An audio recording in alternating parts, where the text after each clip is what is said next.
Alright, here we are in MatrixGold again. Welcome back. Kind of playing around today and I came up with this. Kind of crazy design, but I think it's pretty cool. And see through. Got the cutout here and did a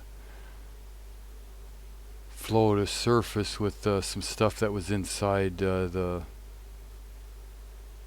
smart pattern. We took oh,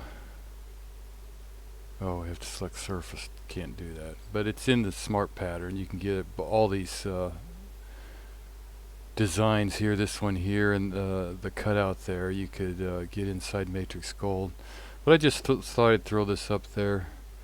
I think it really looks cool from the top, kind of a double-decker halo type thing with a twist.